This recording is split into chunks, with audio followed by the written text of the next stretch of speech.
Shalom semua. Jadi malam hari ini ketong ada di sesi pengajaran lagi yang sesuai dengan apa yang Pastor Firmansyah sudah sampaikan. Setelah ini ketong punya sesi-sesi pengajaran adalah sesi-sesi yang kemungkinan besar lebih praktis. Praktis maksudnya bagaimana ketong terapkan dalam ketong punya kehidupan sehari-hari. Yang semuanya sekali lagi dasarnya adalah tentang Yesus Kristus. Ketong punya kehidupan, praktik dalam kehidupan, semua akan berbicara lagi tentang Yesus Kristus. Apapun yang ketong lakukan, pengharapan apapun yang ketong harapkan terjadi di ketong punya kehidupan, jawabannya cuma satu, lihat ke Yesus Kristus. Jadi hari ini tanpa panjang lebar lagi, kita akan pimpin ketong dalam doa dan langsung kita akan masuk ke dalam sesi pengajarannya yang akan dipimpin oleh Pastor Firmansyah. Mari kita sama-sama berdoa.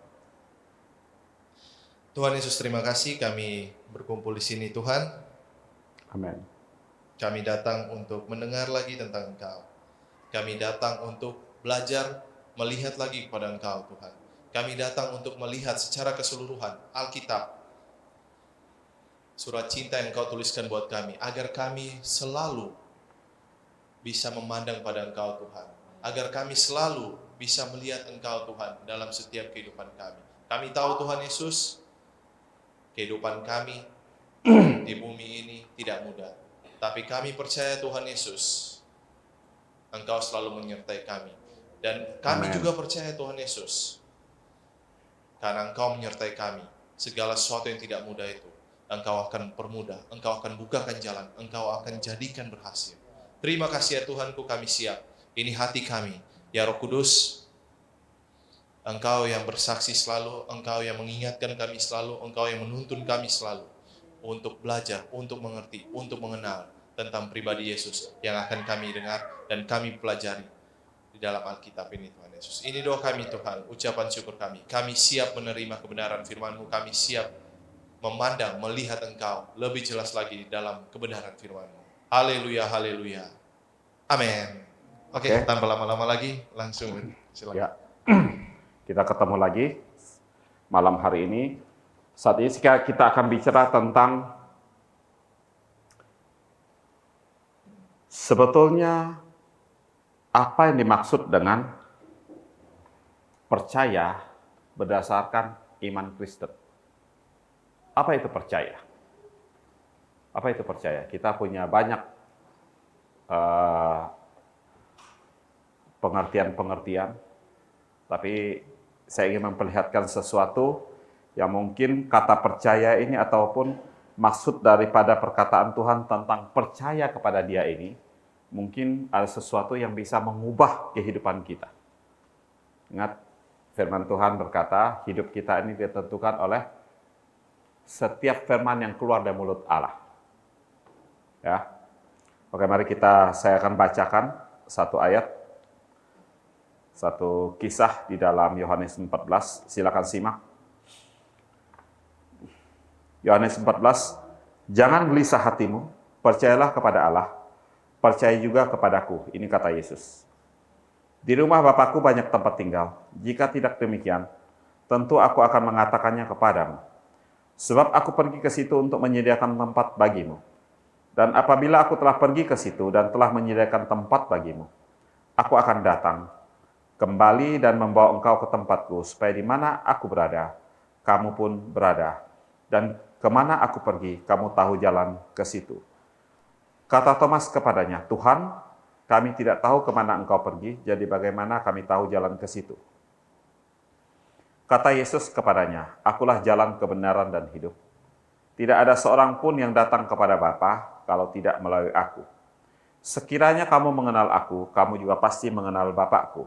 Sekarang ini kamu mengenal Dia dan telah melihat Dia.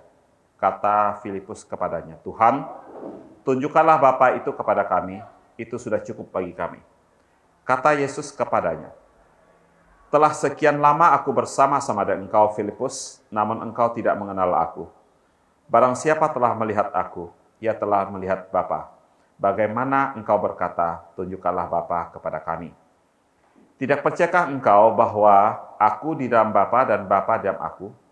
Apa yang aku katakan kepadamu, tidak aku katakan dari diriku sendiri, Tetapi Bapa yang diam di dalam aku, dialah yang melakukan pekerjaannya. Percayalah kepadaku, bahwa aku dan Bapa dan aku, atau setidak-tidaknya, percayalah karena pekerjaan-pekerjaannya itu sendiri. Aku berkata kepadamu, sesungguhnya, barang siapa percaya kepadaku, ia akan melakukan pekerjaan-pekerjaan yang aku lakukan, bahkan pekerjaan-pekerjaan yang lebih besar daripada itu, sebab aku pergi kepada Bapa. Dan apa saja yang kamu minta dalam namaku, aku akan melakukannya, supaya Bapa dipermuliakan dalam Anak. Jika kamu meminta sesuatu kepadaku dalam namaku, aku akan melakukannya. Bayangkan, Tuhan sendiri mengatakan, kalau kamu, saudara dan saya, meminta sesuatu kepadaku dalam namaku, aku akan melakukannya. Tanpa syarat. Minta saja, karena kita dikenali. Karena kita adalah miliknya, kita telah ditebus. Ya.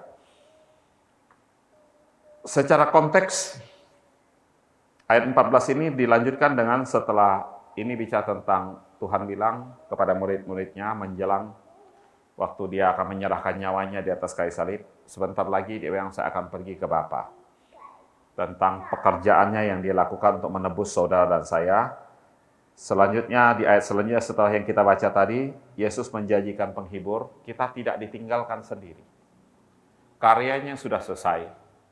Saat dia membuka jalan, supaya saudara diperdamaikan, dibenarkan dalam Allah. Saudara dituntut untuk hidup dalam kebenaran. Ingat. Efesus 2 mengatakan seperti ini. Kita ini buatan Allah, diciptakan dalam Kristus Yesus untuk melakukan perbuatan baik. Kasih karunia tidak pernah mengajarkan orang untuk tinggal dalam dosa, bertekun dalam dosa, dan melakukan dosa. Fokus kasih karunia adalah memberdayakan kita untuk hidup dalam kebenaran. Amin. Sama seperti seorang ahli membedakan uang palsu. Ya. Ada dua cara supaya kita ahli untuk membedakan uang palsu. Satu, kita setiap hari kita mencari tahu uang palsu. Ciri-ciri uang palsu, ciri-ciri uang palsu, ciri-ciri uang palsu. Dan itu tidak akan pernah berkesudahan. Selama orang yang menciptakan uang palsu itu terus berinovasi, lebih pintar daripada kita. Kita harus terus mempelajari, kita terus akan mempelajari. Betul? Tapi ada cara lain untuk membedakan uang palsu dan uang asli. Tidak perlu tahu apa yang palsu, cukup pelajari yang asli. Bagi kita mengenal baik yang asli, otomatis setiap uang palsu kita akan kenali. Pertanyaan saya, mana yang lebih mudah?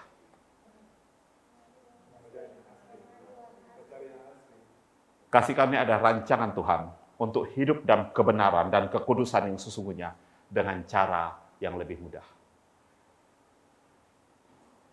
Amin. Karena langsung nanti pada ayat selanjutnya ayat 15, coba baca ayat 15. Yohanes 14 ayat 15. Ini ketaatan. Jikalau kamu mengasihi aku, kamu akan menuruti segala perintahku. Ketaatan bukan? Ketaatan? Pernyataan ayat 15 itu, ketaatan atau bukan? Jikalau kamu mengasihi aku, kamu akan menuruti segala perintahku. Kalau perkataan ini, jikalau kamu mengasihi aku, kamu akan menuruti segala perintahku. Jadi kalau saudara jadi Tuhan Yesus, bagaimana saudara ingin umat dia sejak dia kalau saudara Tuhan Yesus, bagaimana membuat manusia bisa mentaati seluruh perintah saudara? Gampang. Bikin saja, berdasarkan ayat ini, bikin saya umat manusia itu mengasihi saudara. Begitu umat manusia mengasihi saudara, Alkitab berkata, manusia tersebut otomatis akan menuruti perintah. Paham?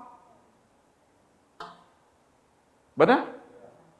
Benar? Berarti kalau seperti itu, dalam pikiran Allah, bagaimana supaya mengeluarkan manusia ketidaktaatan kan berbuat dosa? Bagaimana supaya manusia tidak terus-menerus berbuat dosa, bagaimana manusia bisa hidup dalam kekudusan adalah dengan menyatakan kasih kepada manusia. Amin. Semua orang yang menerima kasih Tuhan berhenti berbuat dosa.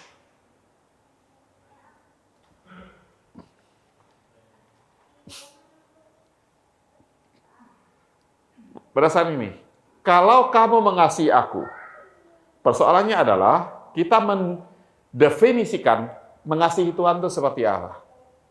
Kita berpikir perbuatan. Amin. Cinta pasangan suami istri atau seseorang yang masih pacaran, mungkin awalnya ada karena ketertarikan fisik, ketertarikan karena kelebihan-kelebihan. Tapi kalau yang sudah cukup lama berumah tangga, apa yang membuat cinta saudara kepada pasangan saudara makin bergairah dan makin berkobar-kobar? Bukankah cinta yang kita terima? Amin. Benar? Bagaimana kita mau mengasihi pasangan kita sebagai sebuah perintah hanya karena, hai suami-suami, kasihlah istrimu. Kalau istri kita, ya maaf saja kelakuannya aneh-aneh. Amin. Dan aneh-aneh saya tidak mau ngomong. Tapi maksudnya ya, bayangkan seorang istri yang lewat perkataannya, lewat perbuatannya dalam hubungan dengan suaminya, memperlihatkan bagaimana dia menghormati suaminya.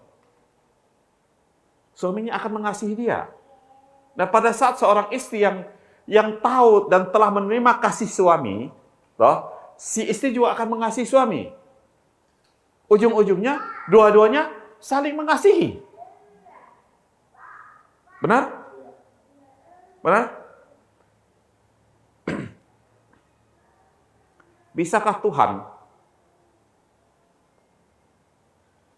yang begitu besar pencipta langit dan bumi, ya, kita kasihi dengan segenap hati karena kekudusannya? Jadi kudus ini. Ya, segala sesuatu harus memenuhi standarnya. Bisa enggak kita mengasihi Tuhan dengan sepenuh hati dan cara seperti itu? Sulit ya? Benar? Berarti kita mengasihi kita dengan ya segala macam tingkah laku yang sempurna. Amin. Tapi sekarang, Tuhan pencipta langit dan bumi, Tuhan yang besar tuh, memperlihatkan dirinya kepada kita bukan dari sisi kekudusannya, walaupun selama-lamanya Tuhan itu kudus. Justru Dia tidak menghukum saudara dan saya hari ini yang telah ditebus dalam darah anaknya. Karena kekudusannya, dia tidak bisa menghukum saudara dan saya setelah menghukum anaknya Tuhan Yesus. Justru kalau hari ini, keselamatan kita bisa hilang. Kalau hari ini, penghukuman masih menimpa kita dari Allah. Artinya Tuhan masih menjatuhkan hukuman kepada kita. Berarti Tuhan bukanlah Tuhan yang kudus. Saya bisa katakan, kenapa? Bagaimana Tuhan yang kudus bisa menghukum kita setelah hukuman yang harusnya kita tanggung telah ditanggung oleh anaknya? Berarti ada dua penghukuman. Dosa yang sama yang kita lakukan dihukumkan kepada anaknya Tuhan Yesus, penebus kita, dan dihukumkan kepada kita. Di mana kekudusan dan keadilan Tuhan? Paham maksud saya? Amin. Karena Tuhan sudah merancangkan skala dosa dan pelanggaran kita. Sekalipun kita divonis, dijatuhi hukuman mati, yang menanggung dosa dan pelanggaran kita adalah dalam hidup dan tubuh anaknya. Amin. Sehingga saudara dan saya hari ini dibenarkan dalam Kristus Yesus. Kita menjadi miliknya, kekal di situ. Nah, seluruh rangkaian keselamatan sampai kita dipimpin oleh Roh, Tuhan Yesus mengatakan dimulai dari mempercayai. Apa itu percaya? Ayat 14 tadi katakan ini, percayalah kepada Allah percayalah juga kepadaku. Berarti percaya di sini ditujukan kepada siapa? Pribadi atau perbuatan? Pribadi. Amin. Amin. Dalam pandangan Allah, percayalah kepadaku. Karena sering kita mengatakan, saya tidak mengatakan itu salah ya. Kita mengartikan kepercayaan itu, kita mempercayai firman Tuhan. Kalau kita percaya sepenuhnya firman Tuhan, maka hidup kita akan diberkati. Firman Tuhan dalam arti perintah, janji-janjinya, segala macam. Saya tidak menyangkal itu. Saya bukan tidak mengatakan itu salah.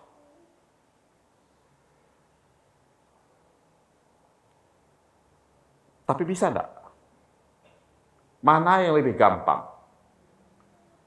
Mempercayai pribadi Tuhan atau mempercayai perkataannya?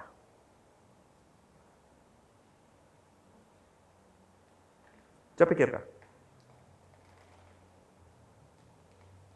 Lebih gampang mempercayai perkataannya. Betul? Oke. Siapa yang pernah sakit? Pada waktu saudara sakit, Tuhan berkata, oleh bilur-bilurnya, kamu sudah sembuh. Percaya? Waktu sakit, sempat mengeluh? Aduh. Lah katanya percaya. Siapa pernah dalam masalah? Siapa yang pernah ada masalah? Apapun masalahnya. Pernah semua? Tuhan berkata, akulah yang akan berperang ganti engkau. Aku akan menyediakan hidangan di hadapan musuhmu. Percaya? Berarti Tuhanlah yang akan menyelesaikan masalah kita. Nah, waktu saudara bermasalah, ada yang sulit tidur? Halo? Ada yang menyalahkan orang lain? Ada yang mengeluh-mengeluh? Ada. Lah katanya percaya perkataan Tuhan. Kau percaya berarti jangan gelisah hatimu. Katanya percaya. Halo? Ini praktis ini. Saya memberikan firman yang praktis.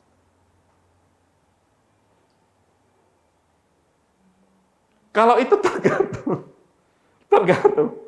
Pada waktu kita menghadapi persoalan, ya, kau percaya itu adalah diartikan kita pegang janji Tuhan dan perkataannya kita mempercayai itu. Jadi kalau kita percaya pegang kuat-kuat, dia harus terjadi. Kalau itu, saya tidak mengatakan janjinya tidak akan terbukti. Dia akan bohong. Tapi maksud saya, bisakah kita berdiri teguh, mempercayai janjinya, perkataannya, sampai keadaan kita dipulihkan? Susah kan? Amin? Betul? Sabar lama kita? Janji Tuhan terlalu lama. Betul?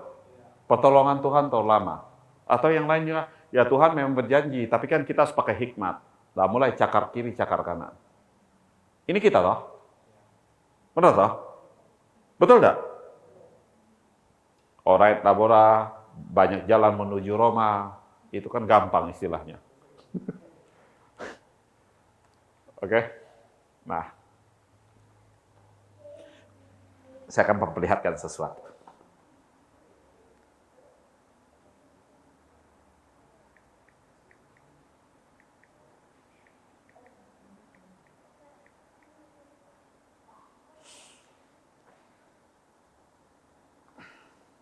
Di dalam Matius 6, pada waktu Tuhan Yesus, Matius 6, tentang hal kekhawatiran.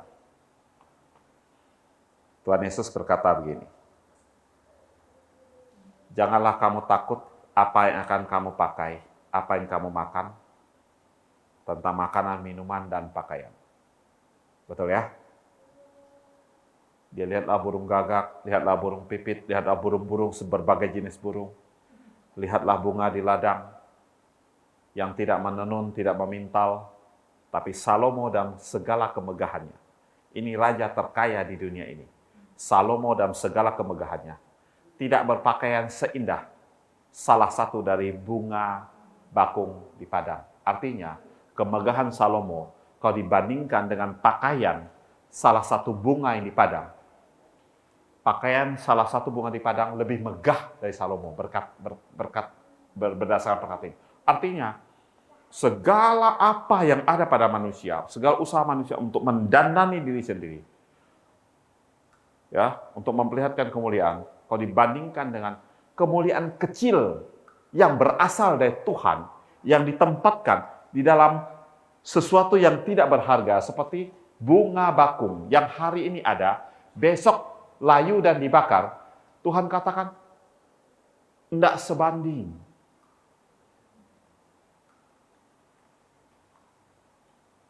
Amin. Jangan kamu khawatir, percayalah. Toh, percaya kalau Bapakmu di sorga bisa memelihara burung gagak, burung pipit sedemikian rupa. Kalau Bapakmu di sorga bisa mendandani bunga bakung yang di padang sedemikian rupa, apalagi engkau, hai kamu yang kurang percaya. Di sini kan berarti orang yang mendengar itu, karena mereka sementara khawatir tentang makan minum pakai. Amin? Betul? Betul enggak? Kebutuhan. Nah, Tuhan mengarahkan iman mereka itu kepada siapa? Kepada pribadinya. Kalau papamu di sorga. Kenapa dia mengarahkan kepada pribadi? Karena manusia, saudara dan saya, pada saat kita kekurangan makan, minum, pakai, kita mempercayai Allah. Allah akan mencukupkan segala kebutuhan, keperluanku menurut kekayaan dan kemuliaannya dalam Kristus Yesus. Selanjutnya apa? Kita akan bertanya, caranya bagaimana? Benar? Benar nggak? Nah, ini masalahnya. Betul tidak? Memang Tuhan akan memberkati saya, Tuhan akan memberkati masa depan saya. Tapi kira-kira jalannya bagaimana? Ini pertanyaan kita kan? Tapi Tuhan membatasi. Percaya, engkau percaya pribadiku. Engkau percaya aku. Selebihnya, aku adalah aku. Nah, paham? Pegang ini dulu. Dia kan tidak pernah memberikan jalan penjelasan lain. Tuhan, kalau Allah mendandani bunga bakung, kalau Allah memberi makan burung pipit segala macam, kan mereka ada langkah. Langkah pertama, keluar dari sarang. Langkah kedua, terbanglah mencari ladang orang yang menguning. Langkah ketiga, petik. Apakah seperti itu? Lalu sekarang, langkah-langkah manusia seperti apa? Apakah diajarkan? No. Dia hanya berkata, percaya kepadaku. Aku akan mengerjakan buat engkau. Bunga bakung, burung pipit saya aku pelihara. Masa aku tidak akan memelihara engkau? Percayalah kepadaku. Seperti yang dari Yohanes 14. Percayalah kepadaku. Percayalah kepada Allah. Percayalah kepadaku. Saya memberikan sesuatu yang praktis mudah. Daripada kita mencari tahu bagaimana janji Tuhan terjadi dalam hidup kita. Satu hal yang penting. Percaya saya kepada Yesus. Percaya saya kepada Bapa. Bapa ada Bapa, Yesus ada Yesus. Kenapa percaya kepada Bapa? Bapa lebih besar dari Tuhan Yesus. Bukan berarti Tuhan Yesus lebih kecil ya. Tuhan Yesus, dia menjadi Tuhan dan Juru Selamat setelah dia menjadi manusia. Ya, dan posisi sebagai manusia, dia adalah hamba. Sama seperti saudara dan saya. Sekalipun dia adalah Tuhan. Papa di sini adalah Papa pencipta langit dan bumi. Yang begitu mengasihi kita, yang mengutus anak tunggalnya. Amin. Jadi kalau kita percaya kepada Bapa, karena kebaikan Bapa, saudara pasti diberkati oleh Bapa. Karena apa? Karena anak tunggalnya saja diserahkan kepada kita. Nah, sekarang pertanyaan saya adalah, saudara mau tahu betapa besar kasih Bapa buat saudara. Kalau Pak Yunus memiliki katakanlah batu permata yang paling berharga. Yang paling berharga.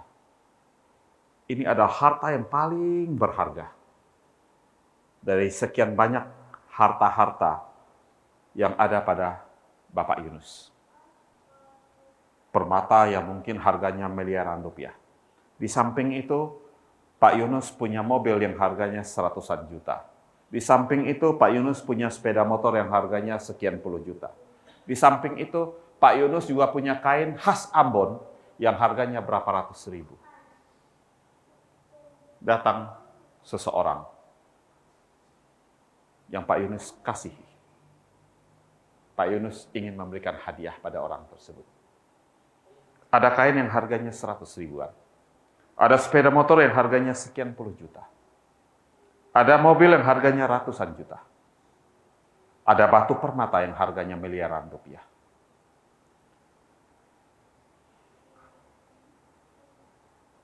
Apakah ada beda? Ukuran kasih, besarnya kasih Pak Yunus kepada orang tersebut. Apakah ada bedanya? Pada waktu Pak Yunus karena mengasihi orang tersebut, dia memberikan kain tenun yang hanya 100 ribu.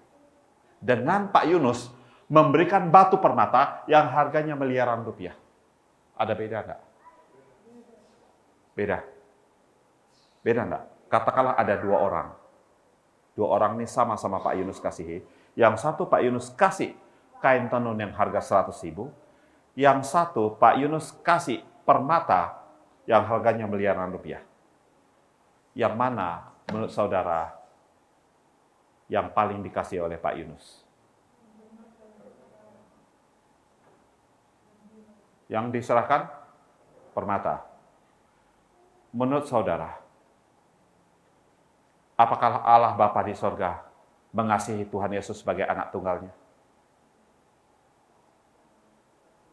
Mengasihi? Karena Tuhan, inilah anakku yang kukasihi. Kepadanya lah aku berkenan. Pada waktu dia keluar dari air, betul? Berarti Tuhan Bapa dalam hal ini hanya punya satu anak tunggal. Dia sangat mengasihi anak tersebut. Gambarannya adalah bagaimana Abraham mengasihi Ishak. Amin. Sekarang pertanyaan saya. Satu-satunya anak tunggalnya yang dia kasihi diberikan kepada saudara dan saya untuk menebus kita dalam posisi kita sebagai seterunya Allah, seterunya Bapa. Sekarang, berapa besar kasih Allah kepada kita?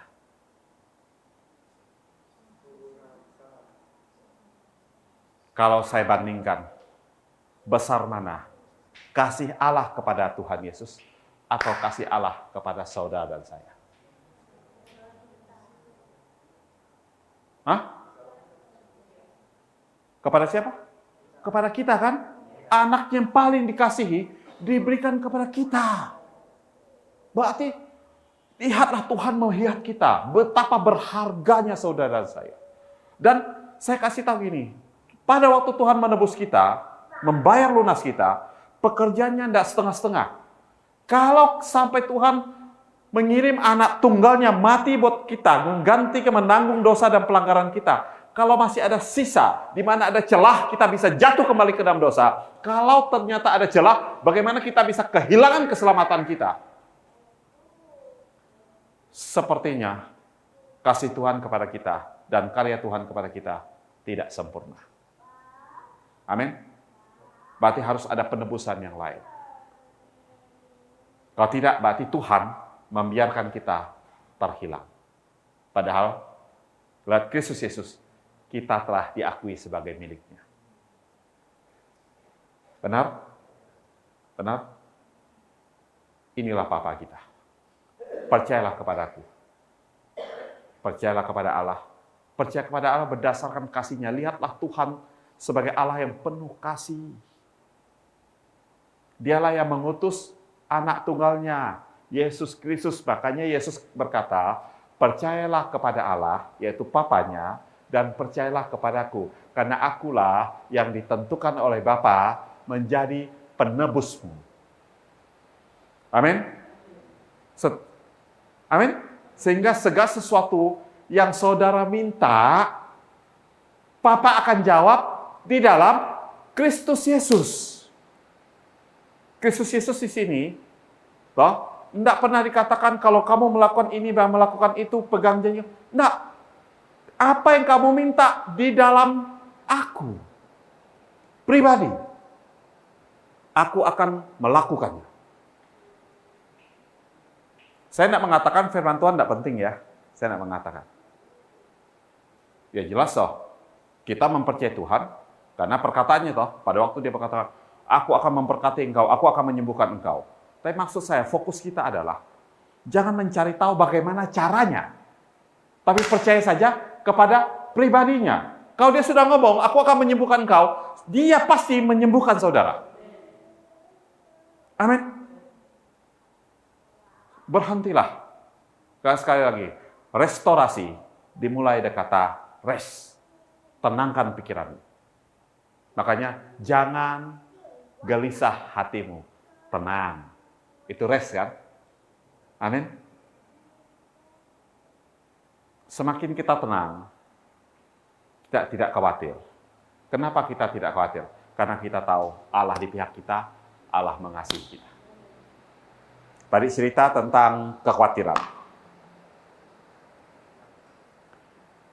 Matius 8. Ada sebuah cerita lagi, murid-murid Tuhan Yesus menaiki perahu di danau, tiba-tiba datang angin kencang, kuat, perahu mereka mau tenggelam.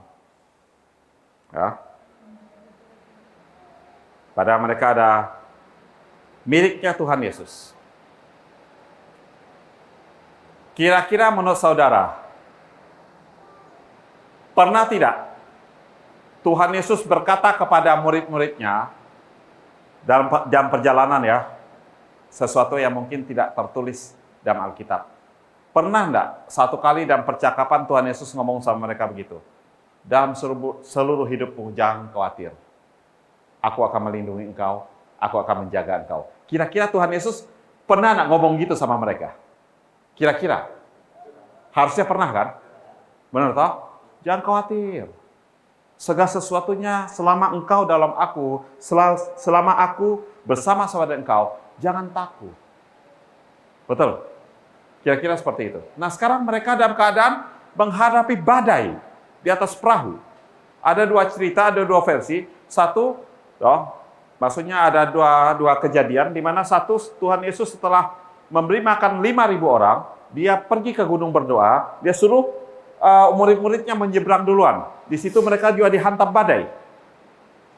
Pada saat mereka sudah kelelahan, Tuhan Yesus datang berjalan di atas air menemui mereka. Ada juga mereka mengalami badai kencang, Tuhan Yesus sementara tidur. Ya lebih kurang badai maksud saya. Ya. Lihat.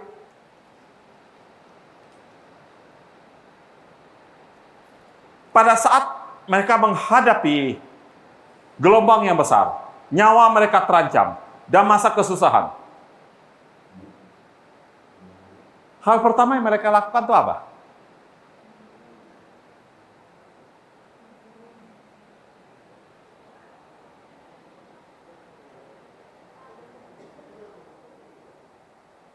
Padahal mereka punya janji. Tuhan bilang, selama engkau bersama dengan aku, engkau aman.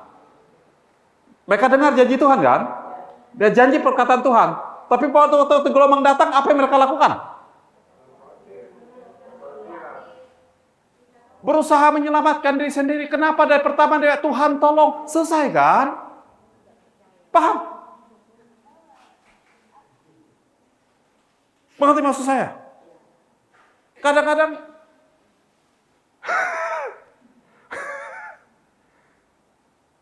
Tuhan menjadi pilihan terakhir, bukan pilihan pertama. Tabrak seradak seruduk, tabrak kiri, tabrak kanan. Usaha kiri, usaha kanan, begitu tidak jalan, baru percaya kepada Tuhan. Astaga, hancur duluan men. Mengerti maksud saya? Oh, sudahlah, Yesus ada di perahu dan dia tidak akan pernah meninggalkan kita sendiri. Maksudnya ini kan, akhirnya apa yang Tuhan Yesus katakan? Hai kamu yang kurang percaya. Kenapa dikatakan kurang percaya? Karena mereka bilang percaya Yesus, percaya kepada dia, tapi usaha jalan terus. Ini sifat manusia, sifat alami manusia, karena kita sudah makan buah pohon pengetahuan yang baik dan buruk. Jadi memang selalu ada keinginan dalam hati dan pikiran kita untuk melakukan sesuatu berdasarkan pemikiran kita. Amin. Taat itu ada percaya pada pribadinya. Semudah itu. Di sini bukan berarti tidak ada perbuatan. Katakanlah, setelah perahunya masuk air, lalu Tuhan meneduhkan lautan, meneduhkan danau itu. Mereka perlu timba ruang enggak? Apakah Tuhan Yesus simsalabim air kering sini? No. Amin. Bisa aja perintah Tuhan ada belok kiri, belok kanan. Amin. Tapi perintah itu bukan berdasarkan pemikiran kita. Perintah itu berdasarkan tuntunan Tuhan. Amin. Kenapa kalau kita mempercayai Tuhan, bahwa kita percaya bahwa Tuhan mengasihi kita percaya kepada pribadinya, apapun yang dikatakan, kita gampang ikut. Tapi kalau kita agak meragukan dia, ya memang Tuhan ini Maha Kuasa, tapi apakah dia mau lakukan sesuatu untuk saya? Kenapa kita ragu bahwa Tuhan akan melakukan untuk saya? Saya kan dosanya banyak. Saya belum berbuat jasa buat Tuhan. Saya belum membuat Tuhan terkesan, terpesona dengan perbuatan saya. Saya harus lakukan sesuatu dulu. Tuhan terkesan, baru dia akan balas. Ini pemikiran kita. Amin. Amin. Maka sering saya katakan, kalau dalam hal-hal yang sifatnya rohani, kita berpikir secara spesifik, walaupun itu bukan seluruhnya seperti itu, kita berpikir, kita masuk dalam pelayanan. Melayani lebih sungguh-sungguh lagi. Tuhan akan memberkati kita. Apakah itu bukan kebenaran? Ya, itu kebenaran. Tapi akan menjadi masalah kalau kita menukar berkat Tuhan, membarternya dengan pelayanan kita. Itu frekuensinya salah. Karena kita tidak bisa membayar sesuatu yang Tuhan sediakan cuma-cuma di dalam Kristus Yesus. Amin. Coba lihat. Dalam keadaan sudah hampir tenggelam.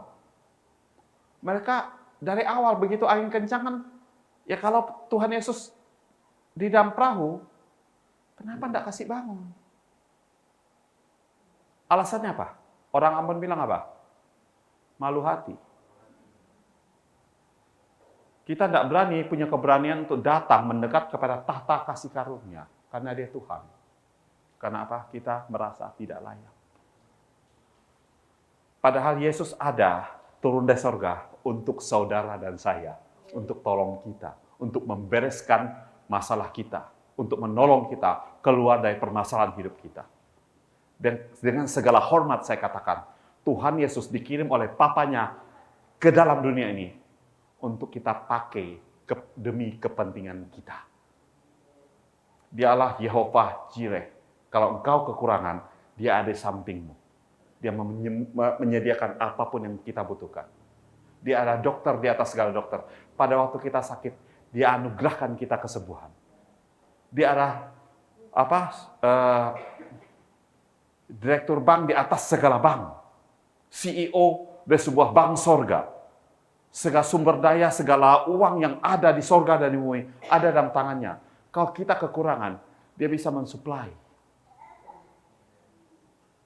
Amin. Amin. Ini Tuhan. Tapi memang saya kasih tahu gini, saya tidak mengatakan tidak boleh pegang janji Tuhan. Tapi karena keberadaan kita secara alami, yang adalah keturunan daripada Adam, dan kita masih tinggal dalam daging ini, kalau iman percaya kita tidak pertama-tama diarahkan kepada pribadinya, kita akan percaya sih percaya, toh? Ya, tapi harus berhikmat, toh. Nah, ini masalahnya. Berhikmat ini kadang-kadang ini yang menjadi titik mati kita. Makin berhikmat, makin masuk kita ke dalam masalah. Makin terperangkap kita. Ada kalanya kita harus berhenti. Berhenti khawatir. Karena hidup kita di tangan Tuhan. Ada saatnya kita seperti anak kecil, Papa, aku capek. Aku mau berhenti, Tuhan. Whatever will be lah. Tapi nanti saya malu. Nah, ini dia. Kok saya ketahuan tidak bisa bayar hutang, bagaimana? Kok saya ketahuan sebagai pelayan Tuhan, tapi ketahuan saya berkekurangan, ada masalah keuangan, ada masalah rumah tangga, bagaimana? Malu. Kita berusaha membungkus. No problem. Apa masalahnya? Toh kita semua punya masalah. Amin. Kalau kita tidak punya masalah, kita tidak butuh Tuhan. Amin. Cerita lain. Matius 14. Ini cerita secara pribadi tentang tentang Petrus. Matius 14, di mana gelombang menyapu kapal mereka setelah mereka memberi makan 5.000 orang. Tuhan Yesus berdoa, tiba-tiba dia berjalan di atas air. Petrus bilang ini, Tuhan, apakah itu engkau? Matius 14. Kalau itu engkau, suruh aku berjalan mendapatkan engkau. Tuhan bilang ini, berjalanlah. Fokusnya ke perkataan Tuhan. Ya, dia berjalan pertama. Tuhan berjalan di atas air. Saya manusia ini. Astaga, berjalan di atas air. Tidak tenggelam. Tenggelam enggak?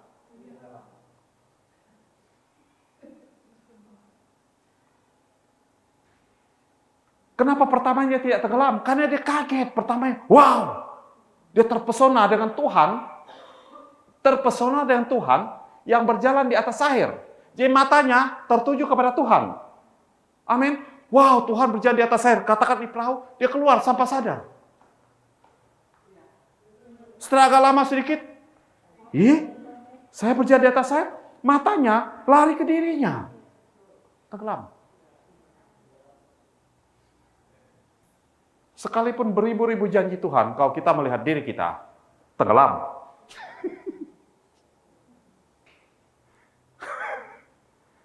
Amin.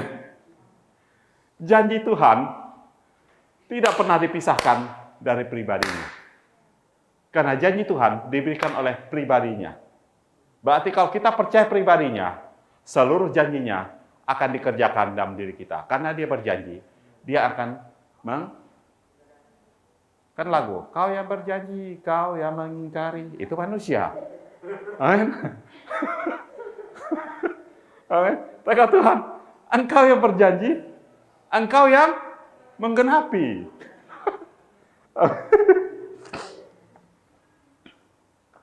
Cerita lain. Ada satu kali Tuhan berlayar dengan murid-muridnya, Matius 16. Dia berkata begini, waspadalah terhadap ragi orang Farisi dan ahli Taurat. Padahal murid-muridnya baru saja menyaksikan Tuhan Yesus memberi makan 5.000 orang. Pada waktu Tuhan Yesus bicara, hati-hati terhadap Matius 16, hati-hati terhadap ragi orang Yahudi, Matius 16 ya. Matius 17. 16. 16. Pada waktu Tuhan Yesus berkata, hati-hati ragi orang Yahudi, dalam pikiran murid-muridnya satu sama lain dia ngomong gini, Tuhan bilang begitu karena dia pikir kita tidak bawa bekal. Dia bisik-bisik, Tuhan ini. Kalian berbicara tentang roti untuk bekal makan siang kita. Kalian lupa ya, bagaimana 5 roti dan 2 ikan memberi makan 5.000 orang. Kalian sudah melihat perbuatan Tuhan yang begitu besar. Kalian masih membicarakan tentang makan siang. Ini manusia. Amin. Karena kalau kita berpegang sekedar memisahkan perkataan Tuhan dan pribadinya, kita bermasalah. Kita melihat pribadi yang mengasihi kita, berarti kita bisa berpegang teguh pada janji dan firman-Nya. Sekarang mengerti maksud saya? Tadi saya pelan-pelan tuntun, kalau saudara hanya pegang firman Tuhan, memisahkan dengan pribadinya, engkau mereka-reka. Tapi sekarang, lihat ini, kisah-kisah ini, Tuhan memperlihatkan kepada kita, atau percaya pribadinya, engkau akan pegang dan nikmati janjinya.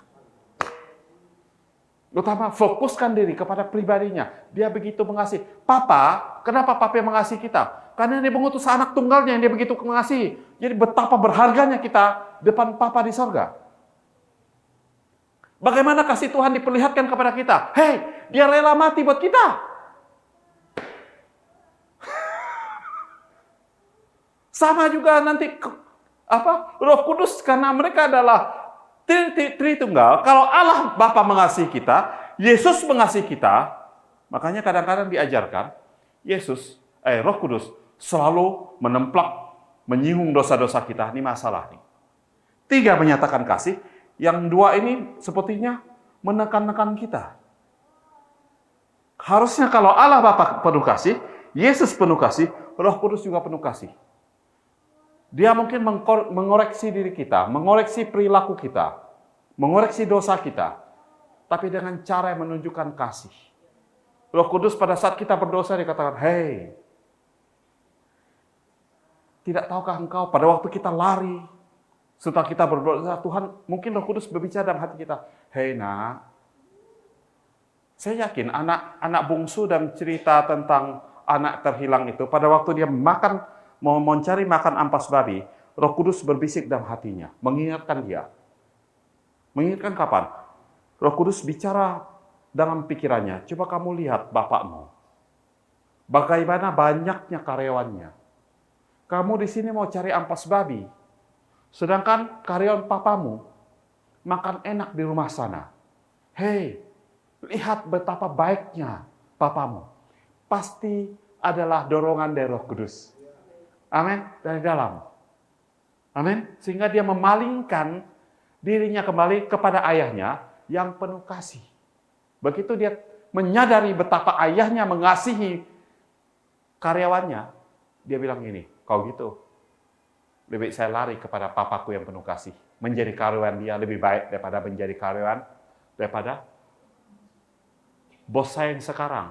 Mau makan ampas babi pun enggak dikasih. Bayangkan ini.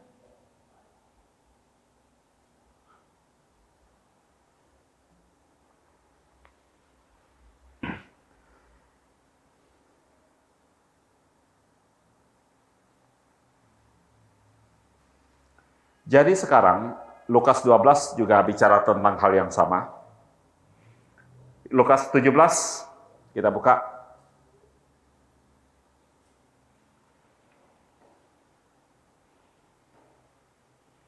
Pada saat Tuhan Yesus naik ke gunung, membawa Yohanes, Petrus, Yakobus, dan Yohanes. Yang lain berhadapan dengan seseorang yang mati ayam, mati penyakit ayam kah? Mati yang itu ya, yang keluar busa-busa itu ya, yang menggelepar-gelepar itu. Yang mereka usir kiri kanan, tumpang tangan kiri kanan, tidak sembuh-sembuh. Nggak sembuh-sembuh.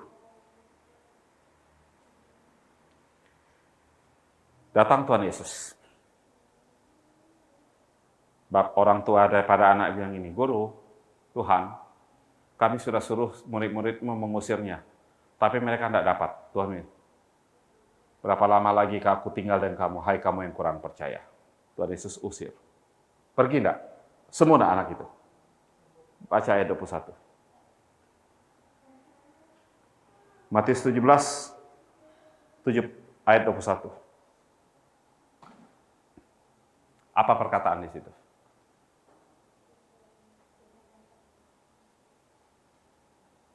Apa perkataannya? Jenis ini tidak dapat diusir kecuali, maksudnya apa?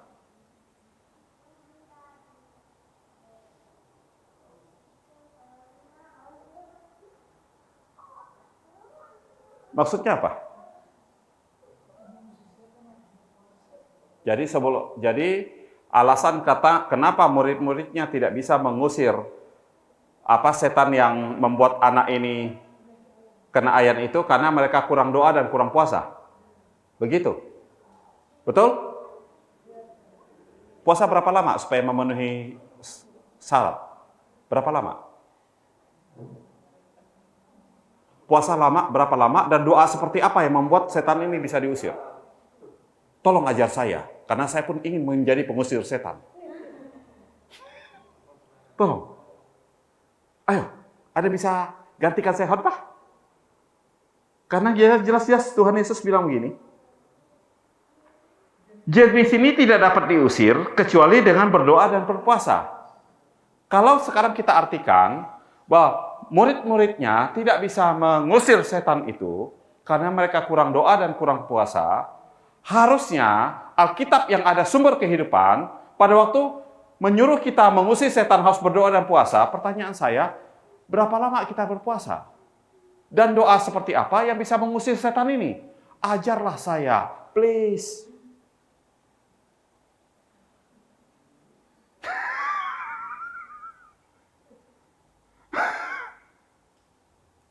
Pernah memikirkan itu? Atau kita bilang, Pastor, ini kan firman Tuhan, percaya saja. Nah, ini dia. Kau percaya saja, perkataannya sudah ada. Berdoa dan puasa, sedang lakukan. Kau mau praktek, mari besok kita cari orang penyakit ayan, dan siapa yang malam hari ini sudah berdoa dan berpuasa, tampil duluan. Ada yang berani? Ada yang berani? Atau butuh berapa hari puasa? Butuh berapa hari berdoa? Spesial? Bisa kasih tahu saya? Nggak ada. Lalu bagaimana kita mengaplikasikan ayat ini?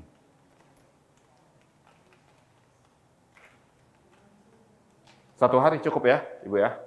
Satu hari cukup, puasa satu hari, berdoa semalam suntuk. Kalau nggak keluar, kita tingkatkan doanya 2 hari. Kalau belum keluar lagi 3 hari, 4 hari. Ibu, kalau setelah kita berdoa 2 minggu, 2 bulan tidak keluar, apakah kita harus berdoa 3 bulan?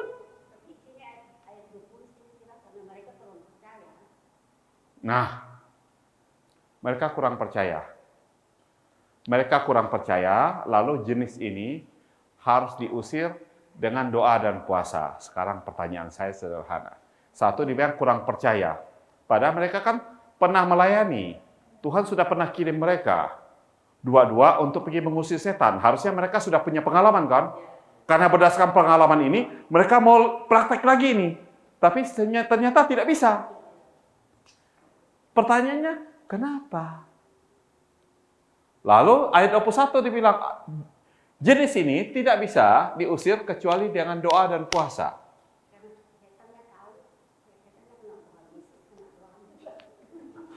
Bisa juga.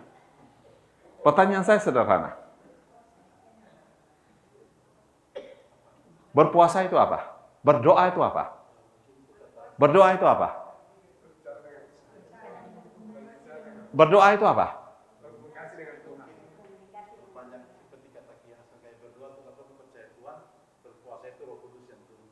Oke. Ya, saya definisikan dulu ya. Apa itu berdoa?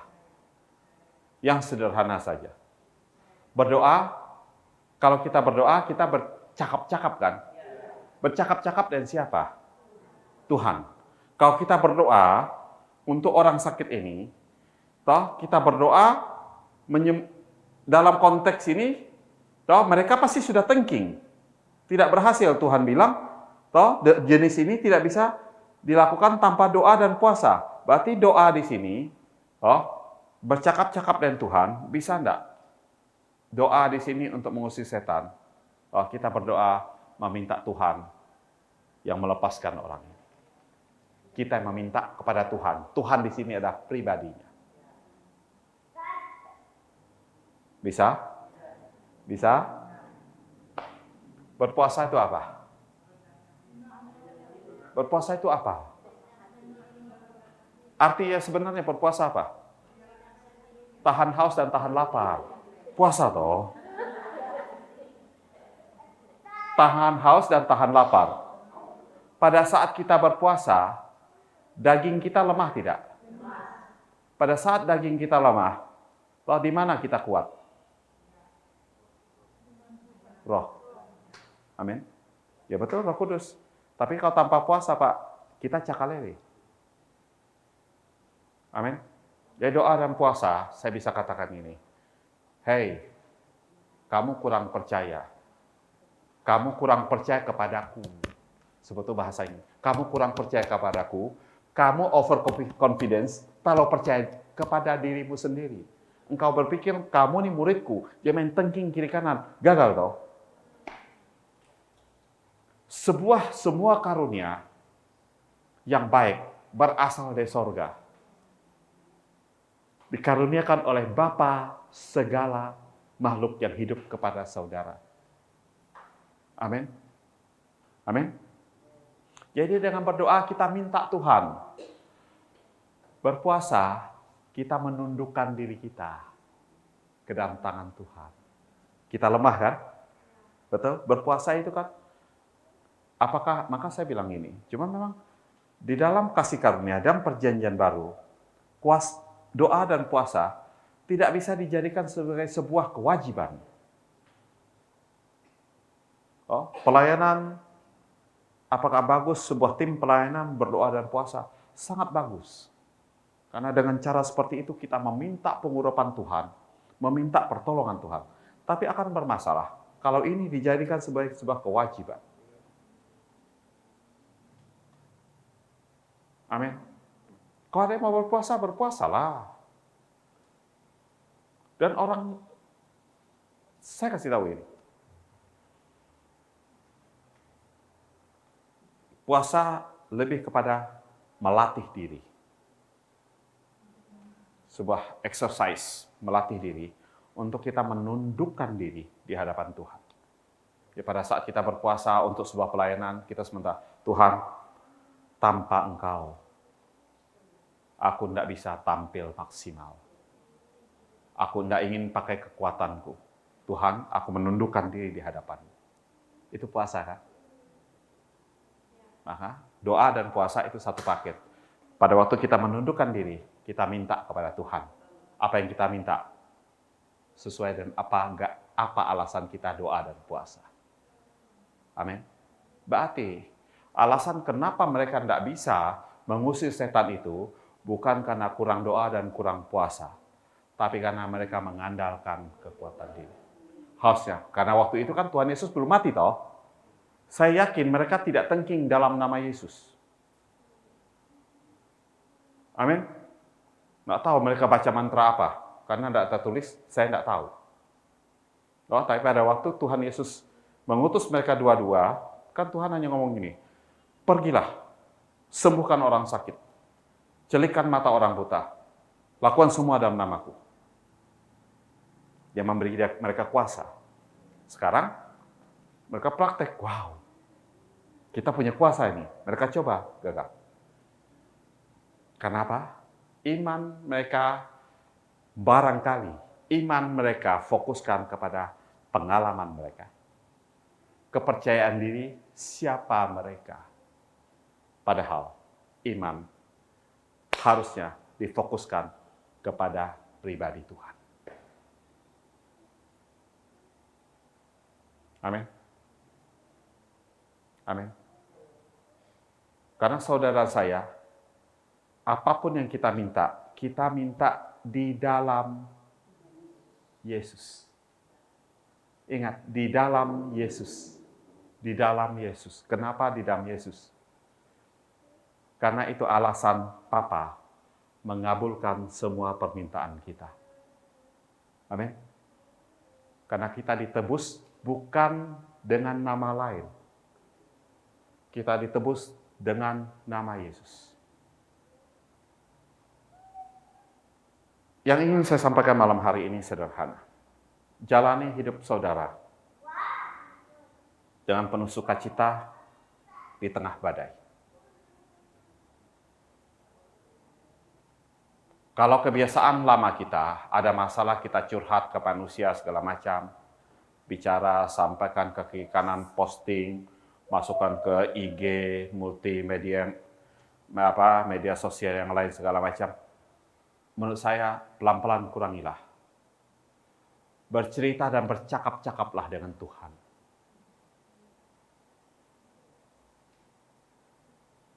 Amin. Manusia, kalau lama-lama bosan dengan suara ini, keluh kesah kita, balik dia bisa memarahi kita. Tapi Tuhan pada waktu kita datang dengan air mata dan keluh kesah, apa yang dia lakukan? Dia peluk kita. Tuhan pada saat kita menangis, dia menangis bersama kita. Pada saat tertawa, dia tertawa bersama kita. Percayalah. Ini pribadi Tuhan. Daripada kita berkeluh kesah dan situasi kita, percayakan. Apa yang saya sampaikan adalah penuntun. Setelah ini pulang ke rumah, buka Alkitab. Lihat apa kata Tuhan. Amin. Yang pertama, cari tahu. Semua orang yang susah, sakit, Maria dan Marta yang menangis karena kehilangan saudaranya Lazarus pada waktu Tuhan hadir di tengah-tengah mereka. Apa yang Tuhan lakukan?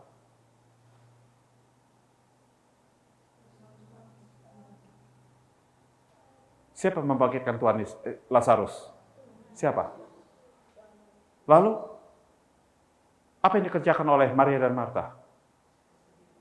Apakah mereka tahu cara membangkitkan Lazarus yang mati?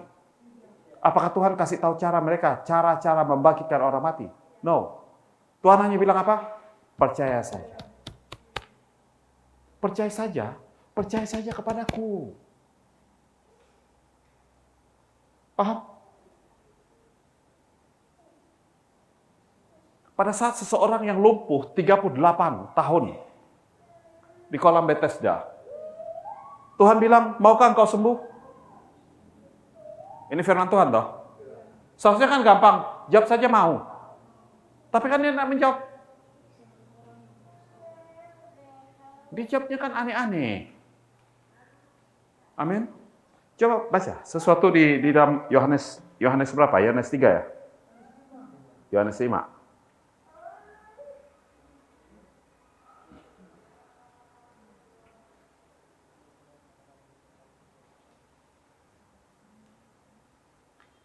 Dan di serambi-serambi berbaring sejumlah orang sakit, orang buta, orang timpang, orang lumpuh. Jadi di situ saya sampaikan selalu Alkitab punya pola. Seluruh firman Tuhan mengarahkan kita untuk melihat Yesus. Ada orang buta, ada orang timpang, ada orang lumpuh. Kalau lumpuh ini biasa mengacu kepada orang stroke yang mati sebelah. Jadi dia jalannya nggak bisa berfungsi lagi dengan baik. Ya, orang buta. Kalau orang buta dia nggak bisa melihat. Kalau timpang jalannya tidak benar. Amin. Amin. Yesus datang pertama. Ini ada gambaran bagaimana kehidupan kita dipulihkan. Restorasi dimulai dengan pertama. Tuhan mencelikkan mata kita. Mencelikkan mata orang buta supaya orang buta itu melihat Yesus. Setelah dia melihat Yesus, jalannya tidak timpang lagi. Jalan timpang itu orang yang terseok-seok, hidup bukan dalam kebenaran. Setelah matanya terbuka melihat Yesus, dia bisa tidak lagi timpang. Dia berjalan dalam kebenaran. Amin. Karena melihat Yesus. Setelah matanya melihat Yesus dan berjalan dalam kebenaran, baru orang lumpuh ini pulih. Dia bisa bekerja, menghasilkan perbuatan. Paham? Kita biasanya terbalik. Kita perlihatkan perbuatan dulu, toh baru kita bisa hidup dalam kebenaran. No. Melihat Yesus membawa kita kepada kebenaran, maka kita akan hidup dalam perbuatan-perbuatan sebagai orang benar. Ini yang terjadi. Ya pada waktu salah satu orang yang terbaring di situ ada orang lumpuh, berarti dia mati sebelah. Amin. Ini orang Yahudi, bisa jadi matanya secara rohani dia mengerti tentang pengharapan. Dia mengerti tentang kebenaran. Loh, tapi karena mereka di bawah hukum Taurat, kebenaran itu tidak bisa terbuka karena ini menjadi sebuah rahasia. Makanya hidupnya lumpuh. Tuhan Yesus datang. Hukum Taurat datang oleh Musa. Mulai Musa. Kasih karunia dan kebenaran datang oleh Kristus Yesus. Yang berbicara dengan dia ada pribadi yang penuh dengan kasih karunia dan kebenaran. Pada waktu dia mengatakan, maukah engkau sembuh? Ini firman Tuhan. Apakah dia percaya kepada perkataan Tuhan? Tidak. Di balik-balik soal Tuhan itu siapa? Pribadinya, bukan perkataannya. Pribadinya, perkataannya, maukah engkau sembuh? Orang yang buta lumpuh itu harusnya jawab apa? Mau. Berarti klop maksudnya firmannya. Berarti maukah engkau sembuh? Kalau kita mau jawab mau, berarti kita seturut firmannya. Tapi kan ini tidak seturut. Maukah engkau sembuh? Tuhan, waktu saya mau pergi ke sana, orang lain sudah duluan. Jadi dia memikirkan tentang dirinya. Saya mau sembuh Tuhan. Betul saya mau sembuh. Firman Tuhan kan tanya, maukah engkau sembuh? Dia mau pribadi dia. Yesus mau menyembuhkan dia. Tapi karena firman itu dilepaskan dari pribadi Tuhan, jadi pada waktu memikirkan mau sembuh, orang itu memikirkan cara sembuh adalah dengan berlari duluan masuk ke kolam. Padahal Tuhan tidak mengajarkan itu. Tuhan bilang, ini kamu kok nggak sembuh, percaya kepadaku. Cukup itu. Paham? Ayolah. Daripada capek-capek merayap kiri kanan, Tuhan bilang, maukah engkau sembuh? Jawab saya, mau Tuhan, selesai. Caranya bagaimana? Tunggu episode selanjutnya dari Tuhan. Dia akan kerjakan. Karena yang memberi janji itu setia. Amin. Kesetiaan Tuhan itu pribadinya, kesetiaan pada janjinya. Pada waktu dia mengatakan, oleh bilu-bilurku engkau sembuh, dia harus menyembuhkan saudara. Selama saudara melihat dan mendengar Yesus. Amin. Nggak tahu kapan saya sampaikan. Mungkin di ibadah di gereja. Salah satu gereja. Nah, dikatakan seperti ini. Nah, pada saat mata kita melihat Yesus, telinga kita mendengar Yesus, itu ada kehidupan bagi semua orang dan kesembuhan bagi seluruh tubuhnya. Amin. Melihat Yesus dan mendengar Yesus, berarti pribadi. Pribadi ini ada pribadi yang telah memberikan semua janji. Janjinya bisa digenapi kalau kita mempercayakan hidup kita kepadanya. Nggak usah direka-reka. Kalau kita Ya, saya ingin diberkati, Pak. Saya ingin pelayanan saya diberkati. Saya ingin usaha dan pekerjaan saya diberkati. Saya ingin rumah tangga saya diberkati. Saya ingin masa depan saya diberkati. Pertanyaannya, Pak, caranya bagaimana? Apakah itu pertanyaan kita semua? Amin. Caranya bagaimana? Bagaimana caranya setelah mendengarkan penjelasan panjang lebar? Caranya bagaimana? Caranya apa? Berhenti berusaha.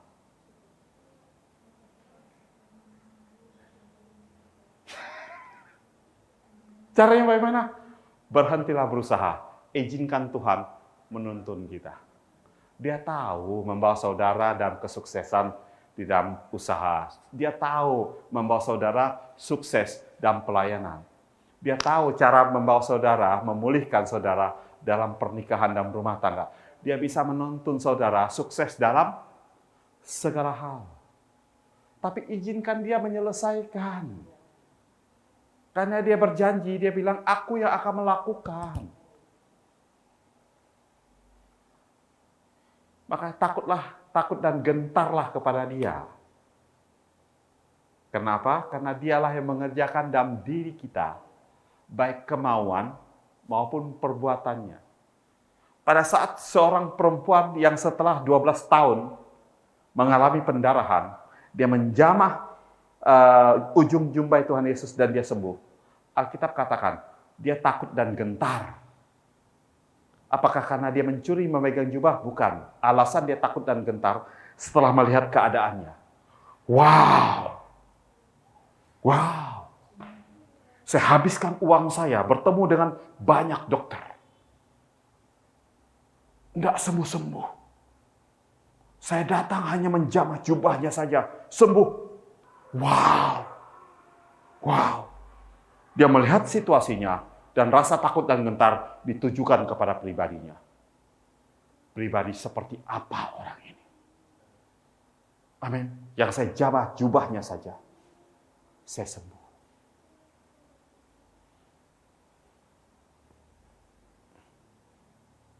Saya kasih tahu. Untuk menjalani hidup ini, yang seperti yang saya sampaikan, masalah terbesar ada melepaskan yang lama untuk terima yang baru. Saya ulangi lagi. Masalah terbesar kita adalah melepaskan pemahaman yang lama untuk terima yang baru. Itu masalahnya kan? Soalnya kita janji, kita menerima janji Tuhan, kita selalu berfokus pada janji Tuhan. Sehingga agak melupakan pribadinya. Seperti murid-murid yang saya ceritakan tadi, maka Tuhan menegur mereka sebagai orang yang kurang percaya. Karena lupa, begitu kita pegang janji Tuhan, aku akan menjaga engkau. Tiba-tiba datang serangan musuh kita memporak-porandakan usaha dan pekerjaan kita. Kita panik juga. Wih, kan Tuhan menjaga kita. Ini kenapa begitu? Kita kaget. Kita lupakan pribadinya, kita sibuk menyelamatkan diri. Wajar menurut saya. Karena kita bingung. Tuhan kan janji lindungi saya. Mengapa terjadi pada hidupku? Mengapa? Mengapa lagi? Setuju tidak? Setuju? Jujurlah. Amin. Tapi sebetulnya ini ada serangan, saya kasih tahu gini, masalah dalam kehidupan kita sumbernya cuma dua. Satu, diri kita sendiri. Dua, ya pekerjaan kuasa-kuasa kerajaan angkasa, baik langsung maupun orang-orang. Jadi diri kita sendiri bisa akibatnya kebodohan kita, kecerobohan kita. Amin. Keputusan-keputusan salah yang kita ambil. Atau karena memang penguasa kerajaan angkasa semuanya pada waktu diberikan tidak enak. Tidak enak. Tapi kabar baiknya adalah, entah karena kebodohan diri sendiri, atau karena pekerjaan daripada kuasa kerajaan angkasa, kabar baiknya adalah, pada saat saudara datang kepada Tuhan, Tuhan tidak pilih-pilih. Dari mana sumber masalahnya? Dia pasti selesaikan. Yang kita berpikir, ini karena kebodohan saya, jadi saya sudah wajarlah saya terima konsekuensinya. Ya, setiap dosa, setiap pelanggaran, sekalipun kita telah lahir baru, pasti ada konsekuensinya. Di dunia ini. Pasti ada. Amin. Tapi pada waktu kita berlari pada Tuhan, Dia ahli dalam memulihkan. Amin. Cukup satu saya, percayalah pada pribadinya. Ada banyak hal, kalau hari ini saya tidak tahu ya. Sekali lagi, komunitas kita adalah komunitas yang ingin Tuhan pakai sebelum kita bisa dipakai Tuhan. Tuhan ingin memperlihatkan hal-hal besar, perkara-perkara ajaib dalam hidupnya. Hidup kita maksudnya. Ya. Izinkan Tuhan dulu. Area mana yang hidup kita yang kurang? Di mana pergumulan kita sekarang? Ayo mari. Saya mengajak ini ya. Toh, minta sama Tuhan. Tuhan, saya tidak mengerti yang pastor ajarkan. Katanya cukup percaya kepada Engkau saja. Tunjukkan kepadaku, ini masalahku Tuhan. Sebutkan masalah saudara. Pekerjaan kah, rumah tangga kah, kesakitan kah, pergumulan atau apa segala macam. Tuhan, berikan bukti kepadaku. Saudara tidak sementara mencobai Tuhan. Dia akan perlihatkan. Karena Tuhan di ayat yang sama dikatakannya. Setidak-tidaknya percayalah kepada pekerjaan-pekerjaannya. Berarti Tuhan akan memperlihatkan pekerjaannya, perbuatannya, supaya kita mempercayai pribadinya. Amin. Pada waktu kita ada masalah, Tuhan akan menyelesaikan masalah kita. Sehingga Tuhan Engkau ada. Amin. Perbuatan Tuhan akan membuat kita mengakui pribadinya. Belajarlah dari orang Israel. Sekian banyak pada gurun mereka diperlihatkan segala perbuatan yang ajaib. Tapi mereka tidak mau mengakui Tuhan. Amin. Karena itu mereka dikatakan sebagai bangsa yang tegar tengkuk. Tahu tidak tegar tengkuk itu apa? Tegar tengkuk itu di batang leher kita. Ada satu bambu yang tegak lurus. Bambu beton. Jadi kepala kita tidak bisa begini. Kalau begini kan, ya Tuhan, ya Tuhan. Berarti kita setuju dengan Tuhan. Kalau tegar tengkuk tidak bisa, karena ada beton. Tidak bisa, ya Tuhan. Ya bisa apa? Akuilah aku. Tidak Tuhan. Percayalah kepadaku. Tidak Tuhan. Tidak ada masalah untuk menggeleng, tapi ada masalah untuk mengangguk. Itu tegar tengkuk. Israel bukan saudara. Kalau kita, batang leher kita lentur. Belajar. Roma 10 dikatakan, di dalam 1 Korintus 10 dikatakan, belajar. Dari Israel ini. Jangan ikuti ketidakpercayaan mereka. Saudara saya telah ditebus oleh darah Yesus. Kita tinggal dalam kasih-Nya. Tuhan pasti mau berkati kita. Amin. Kita berkumpul. Kita berbagi pengalaman. Saling menguatkan. Maksud saya, bukan berarti kita satu sama lain tidak saling mendukung. Kalau kita ada masalah, mintalah sesama kita berdoa. Tapi tidak usah terlalu panjang lebar ceritakan. Saudara, Bapak bisa dukung beta dalam pergumulan. Sis bisa pegang beta petangan, saat ini beta takut, beta bimbang, beta ragu. Pegang beta petangan. Tanpa menceritakan, tapi ada orang yang menepuk pundak tangan kita pada saat kita bermasalah. Kita kuat enggak? Amin. Pak Yunus ada masalah, Pak pinjam tangannya Pak. Santai Pak ya. Amin. Amin. Pak Yunus mungkin, ya ini contoh saya dalam keadaan galau, saya datang, sabar Pak ya. alusan tangan saya membuat Pak Yunus merasa nyaman. Jangan salah mengerti, Pak, alusan tangan. Amin. Ya cukup ya malam hari ini. Lain hari kita ketemu lagi. Mari kita berdoa. Kami ucap syukur, Bapak. Terima kasih. Malam hari ini kami telah merenungkan tentang pribadi-Mu. Engkau yang berjanji, Engkau yang setia. Kami percaya kepada Engkau, percaya kepada pribadi-Mu. Bahwa apapun yang Engkau katakan terjadi dalam hidup kami. Karena Engkau Tuhan yang mengasihi kami. Engkau Bapa yang telah mengutus anak-Mu yang terkasih. Anak-Mu yang begitu Engkau kasih dan Engkau berikan kepada kami. Kami percaya Tuhan. Kami percaya Bapa, betapa berharganya kami di hadapan-Mu. Kami juga percaya Engkau Tuhan Yesus. Engkau Tuhan. Engkau tidak harus turun sebagai manusia. Tapi Engkau rela menderita. Bahkan mati ganti kami di atas kayu salib. Menanggung kesengsaraan kami. Menanggung kesakitan kami. Kami percaya Tuhan. Engkau mengasihi kami. Bapa, malam hari ini kami tahu. Jikalau Engkau rela menyerahkan anak tunggal-Mu bagi kami. Untuk menyelamatkan kami.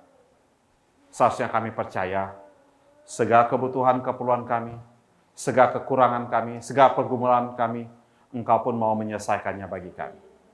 Tuhan Yesus, terima kasih. Karena kami punya jalan keluar.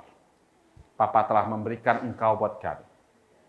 Di dalam Engkau, segala berkat-berkat terbaik kami terima. Terima kasih Tuhan. Terima kasih untuk semuanya. Terima kasih Bapa. Hamba mengangkat tangan memberkati saudara-saudara hamba yang terkasih yang hadir malam hari ini. Kiranya damai sejahtera sukacita yang melampaui segala akal turun menyinari mata hati dan pikiran mereka. Sehingga apapun yang disampaikan malam hari ini, yaitu tetap menaruh kepercayaan kepada Engkau secara pribadi, boleh mereka pegang teguh. Dan dalam keadaan apapun juga, di tengah-tengah kebimbangan, di tengah-tengah keraguan, di tengah-tengah ketidakpastian, di tengah-tengah masalah hidup mereka. Sekalipun mereka takut, mereka terus berharap. Sekalipun mereka terkadang dalam tekanan yang sangat-sangat menakutkan. Sekalipun air mata sepertinya hampir kering karena menahan kesakitan. Tapi hamba percaya, iman dan pengharapan mereka tidak akan pernah gugur. Karena Engkau menopang. Dan pada akhirnya, mereka akan pulang dengan bersorak-sorai sambil membawa berkas-berkas yang Engkau anugerahkan bagi mereka. Terima kasih Tuhan, memberkati mereka saat pulang ke rumah masing-masing. Tuhan menyertai dengan damai sejahtera perlindungan sempurna. Tibakan dengan selamat di tempat kediaman masing-masing. Malam hari tidur dan nyenyak dan mimpi indah. Dan besok dan hari seterusnya tinggal di dalam kasih Tuhan. Haleluya, haleluya. Amin. Saudara, kami mau menyapa Anda yang mengikuti kelas pengajaran kami secara online. Apabila saudara mengikuti pengajaran kelas ini, kami percaya tidak secara kebetulan Anda menyaksikan kelas pengajaran ini. Apabila setelah mendengar pengajaran ini saudara, dan Anda mempunyai pertanyaan-pertanyaan yang mungkin timbul di kepala Anda, dalam hati Anda, atau mungkin ada pertanyaan tentang kabar baik yang ingin Anda pertanyakan, yang saudara tidak mengerti. Mari kami mengundang Anda untuk mengirimkan surat kepada kami di email eaglegenerationmovement@gmail.com. Kami akan senang sekali untuk menerima surat dari Anda, dan kami akan senang sekali menjawab pertanyaan-pertanyaan Anda. Dan apabila Anda saudara yang berdomisili di Ambon dan sekitarnya, kami juga mengundang Anda semua untuk bisa bergabung bersama-sama dengan kami untuk belajar tentang kabar baik itu di kelas pengajaran. Saudara, kami menunggu kabar dari Anda. Tuhan Yesus mengasihi saudara semua. Tuhan Yesus memberkati kita semua.